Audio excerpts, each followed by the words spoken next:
Halo, selamat pagi. Selamat berjumpa kembali di pelajaran matematika di minggu ini. Nah, pada minggu-minggu kemarin kalian sudah mencoba untuk melihat video saya. Semoga kalian sudah melihatnya dan tahu apa itu Pitagoras dan kalian sudah mengerti bagaimana cara menyelesaikan soal menggunakan Pitagoras. Ya, kalian udah kuis. Saya kemarin udah cek kuisnya, walaupun ada yang masih dia di bawah KKM cukup banyak. Tapi saya berharap di pertemuan ini saya memberikan contoh soal dan penjelasan. Semoga kalian lebih mengerti itu apa itu Pitagoras dan kalian tahu penerapannya seperti apa. Tolong di sesi ini kalian melihat video ini dengan baik, kemudian kalian mengerti, kalian ulang-ulang penjelasannya. Lalu nanti ketika kita ulangan, bentuk soalnya akan mirip seperti ini. Paling ya kalau namanya Pitagoras di matematika itu ya, paling soal itu bentuknya sama tapi angkanya beda. Dan itu akan diulang-ulang gitu ya. Angkanya selalu sama. Walaupun demikian, kalian jangan pernah menghafalin soal kalau angkanya itu, oh berarti jawabannya ini, jangan. Tapi pasti saya tidak akan membuat soal itu yang bisa kalian cari, misalkan, oh harus persis, enggak. Saya nggak pernah seperti itu, jadi kalian harus bisa mengotak-atik, bisa mengerti, itu kuncinya. Ya, tanggung jawab kalian di situ. Mungkin kalau kalian dalam mengerjakan soal kalian ada yang menyalin, mungkin ada yang menyalin teman kalian, tolong menyalinnya dimengerti.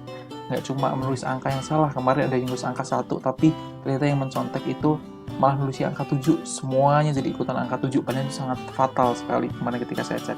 Ya, jadi kelihatan, oh satu orang seperti ini akan kelihatan yang lainnya. Oke, hari ini kita akan fokus ke soal dan penyelesaian dari penerapan Pitagoras. Ya, saya akan coba jelaskan. Tolong tunggu sebentar.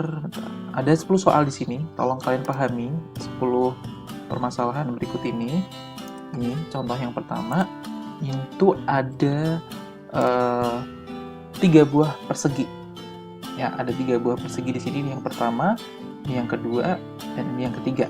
Nah, terus persegi ini digabungkan jadi satu sehingga di tengahnya ini membentuk sebuah segitiga siku-siku. Nah, berapakah panjang sisi persegi Q? Ini tuh berapa? Nah, sebelum kita tahu panjang sisi yang Q, kita harus tahu panjang sisi yang pertama dulu. Yang pertama ini dikasih luas 144 cm persegi. Kalau persegi luasnya 144, berarti sisinya berapa? Berarti ya langsung akar 144, yaitu 12. Oh, berarti panjang sisinya ini 12. Namanya persegi, pasti semuanya sama. Ini 12, ini 12. Berarti ini yang pakai, ini 12. Kemudian persegi yang kedua, kalau ini luasnya 25 cm persegi. Oh ya, gimana saya bisa tahu ini adalah luasnya? Karena satuannya adalah perseginya, ada kuadratnya. Itu berarti artinya dia adalah luasnya. Nah, sekarang kalau 25 luasnya, berarti sisinya berapa? Sisinya akar 25 yaitu 5. Berarti di sini juga 5. Gitu kan? Kalau saya bisa gambar, gambarnya itu seperti ini. Segitiganya saya keluar, anggap ini segitiga siku-siku ya. Ini 12, ini 5. Berarti mencari sisi miring, nama lain kemarin sisi miring apa? Hipotenusa. Nah, sisi miring, kalau ingin mencari sisi miring, itu pasti selalu sisi yang tegak lurus ditambahkan. Ya, sisi miring saya bisa tulis sisi Q ya. Sisi Q itu berarti akar dari, selalu akar ya, 12 kuadrat ditambah 5 kuadrat. Sama dengan akar dari 144 ditambah 25, yaitu akar dari 169, yaitu 13. Oh, berarti panjang sisi Q ini adalah 13. Terjawab sudah, berarti panjang sisi Q itu adalah 13 cm. Gampang ya, ngerti ya, karena ini kita pakai konsep Pitagoras. Kemarin kalau Pitagoras itu sisi yang dijumlahkan atau sisi yang dijumlahkan itu untuk mencari sisi miringnya itu berarti kuadrat dari sisi siku-sikunya. Ya, ini jumlah dari kuadrat sisi siku-sikunya. 12 kuadrat tambah 5 kuadrat lalu diakar. Pasti seperti itu. Nah, terus yang kedua sekarang. Kalau sekarang ini diketahui luasnya 225. Ini cm persegi, ini juga cm persegi. Berarti kalau ini 225, berarti di sini berapa akar dari 225? Akar 225 yaitu 15. Ini berarti 15. Yang di sini akar dari 289, berarti panjang sisinya berapa?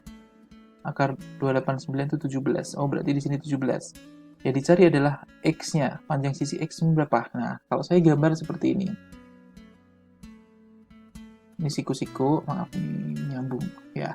Ini 15, ini 17, ini X. Nah, kalau seperti ini, kalau kalian cara cepatnya gini, kalau kalian mencari sisi miring, itu kalau mencari sisi miring itu pasti ditambah. Kalau mencari bukan sisi miring itu pasti yang terpanjang kuadrat dikurangi yang pendek kuadrat. Berarti saya bisa tulis kalau nyari X itu berarti akar dari yang panjang itu berapa? 17 kuadrat dikurangi 15 kuadrat. Ya, kurang ya, karena kita mencarinya bukan sisi miring. Berarti X sama dengan akar dari 17 kuadrat 289 dikurangi 15 kuadrat tadi udah ya, 225. Itu berarti X-nya akar dari 289 kurangi 225 berapa? Ini 4, ini 6. Sorry, ini ada garis-garisnya, nggak tahu kenapa pensil saya error. Akar dari 64 berarti adalah 8. Berarti panjang X-nya di sini adalah 8. Ketemu 8 cm. Jelas ya? Lanjut, nomor 3. Berapakah panjang sisi AC? Nah, saya tanya dulu. ABC adalah segitiga siku-siku, sehingga dapat menggunakan teorem Pythagoras. Saya kasih tahu aja ya. Ini misalkan nih A, sorry, A-nya di sini, B-nya di sini, C-nya di sini. Nah, kalau di sini misalkan di sini 7, di sini 12, kira-kira di sini berapa? Nah, karena ABC ini siku-siku, ya kita pakai rumus AB kuadrat tambah BC kuadrat sama dengan AC kuadrat, gitu kan. Ini sesuai yang ditulis di sini. Tadi saya kurang meluluskan ngetik ini ya. Berarti AB kuadrat berarti 12 kuadrat ditambah BC kuadrat berarti 7 kuadrat sama dengan AC kuadrat. Nah, biar AC-nya hilang berarti kuadratnya hilang berarti ini tinggal di akar. 12 kuadrat berarti 144 ditambah 49. Nah, ini kalian kalau misalkan model seperti ini, nanti kalian jangan bingung. 144 tambah 49 berapa ya? Coba cek ya. 4 tambah 9, 13. 4 tambah 4, 8. Tadi nyimpen 93. Ini berarti 193 sama dengan AC. Nah, kira-kira kalau akar 93 kan nggak ada akarnya nih. Nah, kalau nggak ada akarnya gimana? Misalkan, ya udah, kalau misalkan emang nggak bisa diakar, diamin aja. AC-nya berarti 193. Jangan bingung, Pak ini nggak ada hasilnya, nggak bisa diakar. Ya nggak apa-apa, gitu loh. Akar kan juga angka, pasti ada nilainya. Tapi kalau kalian cari di kalkulator, akar 193 itu nanti bentuknya adalah desimal, gitu ya. Jadi nanti ini saya kasih contoh yang akar gini, biar kalian nanti nggak bingung ketika ketemu soal yang isinya akar, gitu ya. Nah, soal sisi 4. Berapakah panjang sisi H? Nah, H itu yang mana? Misalkan ini saya bikin ya. Ini misalkan ini sisi